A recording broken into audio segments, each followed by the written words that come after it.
das questões que envolvem esse tema.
Então, a nossa Constituição, no seu artigo 200, o texto fala: o poder público estadual, mediante lei, criará mecanismos de compensação financeira para municípios que sofrerem restrições por força da instituição de espaços especialmente protegidos pelo Estado. Próximo slide. Então, como Juquitiba é uma área que tem 100% do seu território especialmente protegido, é bonito falar, né? Nós somos especialmente protegidos.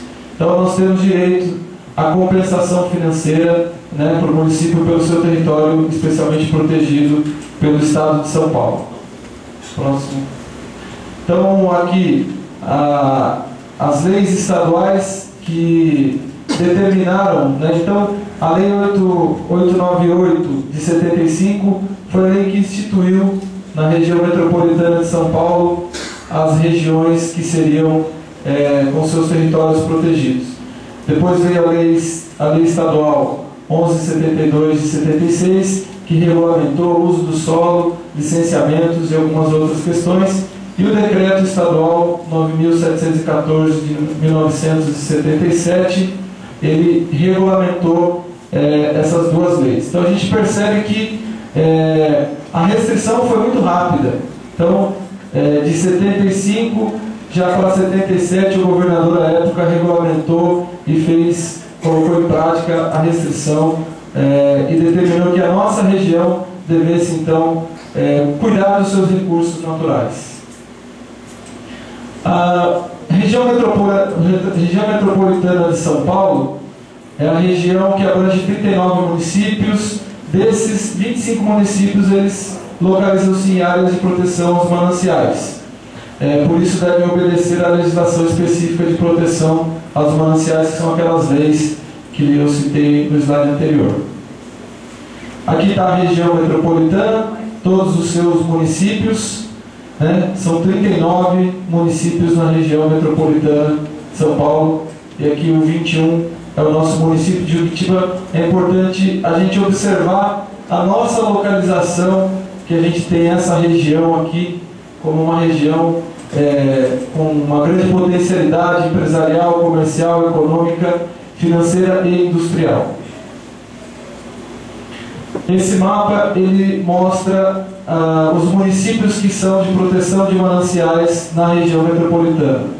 Então, já lá em 1975, previa-se nessa região metropolitana, nessa aglomeração de municípios, que essa região aqui ela teria já na época um potencial de urbanização, de adensamento populacional e de muito uso dos recursos naturais em benefício do desenvolvimento econômico. Por isso é que eles então determinaram um cinturão para que fosse protegido os recursos naturais, principalmente a água, para que essa região, depois que ela se desenvolvesse, ela tivesse da onde buscar os recursos naturais. Próximo. Então, nós preservamos, obviamente, essa água para a humanidade e preservamos para abastecer a região metropolitana de São Paulo. Região metropolitana de São Paulo, que teve em 2008 um PIB de 572 bilhões de reais. É a sede do comando do grande capital privado. Então ali estão concentrados os mais importantes complexos industriais, comerciais e principalmente financeiros que controlam a atividade econômica do nosso país. 1 em cada 10 brasileiros ele mora nessa metrópole, nessa região metropolitana.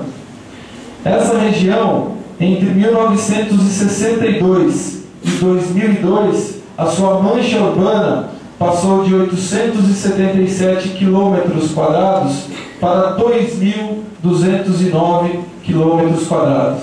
Então, isso reflete o desenvolvimento, o assentamento do desenvolvimento dessa região.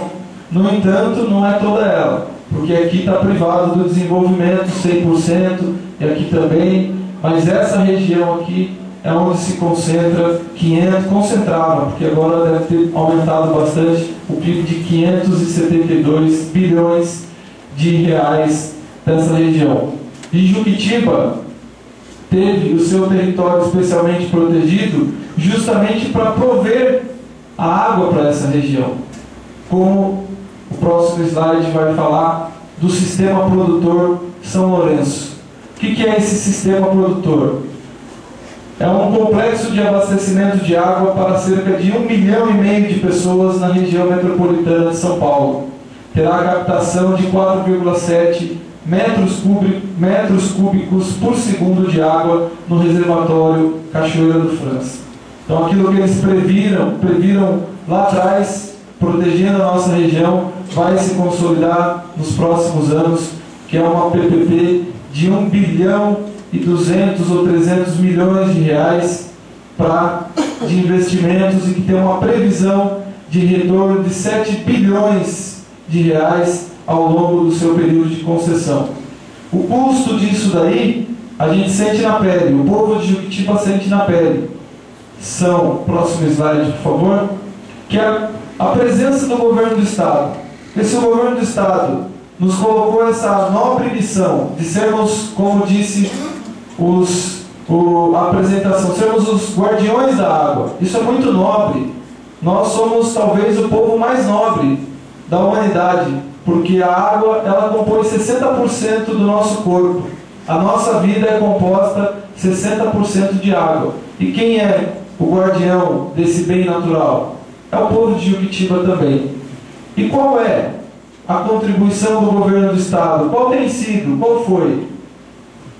Uma empresa mista, parte do governo do Estado, parte do capital privado, que é a Sabesp, que ela tem a incumbência do abastecimento de água e da coleta do esgotamento sanitário na nossa cidade. O que nós observamos é o descaso. Nós temos 16% só do nosso esgoto coletado e tratado na nossa cidade. Isso é uma vergonha, né? Isso significa doença, isso significa agressão à vida, ao meio ambiente. E é um posicionamento do governo do Estado. Porque a Sabesp ela fala que Juquitiba não dá lucro para ela. Então os investimentos aqui para ela não dão retorno. E é no mínimo estranho um município que preserva tanto e ainda ela quer ter lucro com a nossa cidade. O descaso com a segurança pública, que é outra obrigação do Estado. O Estado tem por obrigação cuidar da Polícia Militar, da Polícia Civil, e no nosso município de 500 km, mais de 500 km quadrados, fazemos divisa com outros tantos municípios, mentor. Temos a rodovia do Mercosul, cortando o nosso município ao meio. E nós, com 3.000 quilômetros de estrada, não temos uma delegacia depois das 18 horas.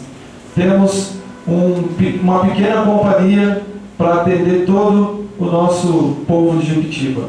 E outro dia recebemos aqui, através do vereador Gilmar, um relato de uma senhora que já tinha sido assaltada por 3 ou 4 vezes e estava vivendo uma situação de pânico, né, sem o respaldo. Então essa é a situação que esse governo negligente, criminoso, tem com Juquitiba. Descaso com a habitação popular. Nós vimos aquela região toda se desenvolvendo, triplicando o seu adensamento urbano, obviamente que nós vamos receber essa população mais periférica, em áreas de ocupação irregulares, loteamentos irregulares, parcelamentos irregulares de solo. Então nós temos hoje uma situação caótica de habitação na nossa cidade.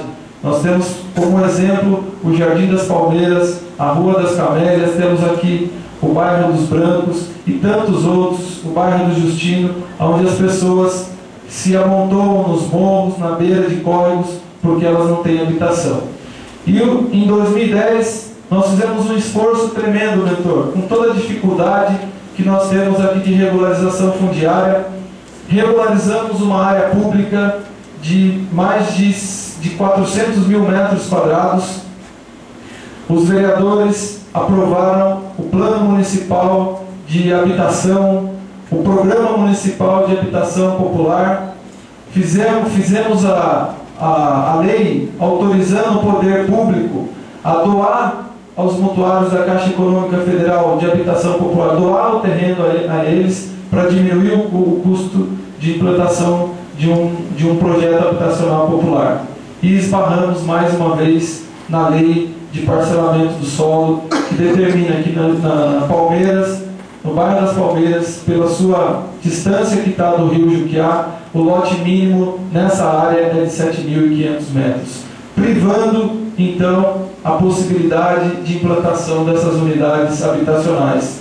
Avançamos numa discussão com a Secretaria de Habitação, registrar aqui a boa vontade e o empenho também do secretário Silvio Torres, quando chegamos muito próximos de um documento que aproveita um artigo da Lei 898, que dá à Secretaria de Negócios Metropolitano uma autonomia para decidir sobre os empreendimentos públicos. Enquadraríamos aquela área numa área de interesse social, para que pudéssemos flexibilizar esse pequeno detalhe, porque é uma área consolidada, não vai haver desmatamento, não vai haver remoção de terra.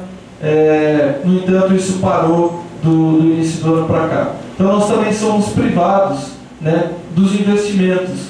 O que nós necessitaríamos? Da presença da Secretaria Estadual de Meio Ambiente, com seus técnicos, engenheiros, juristas, para resolvermos essa questão na nossa cidade.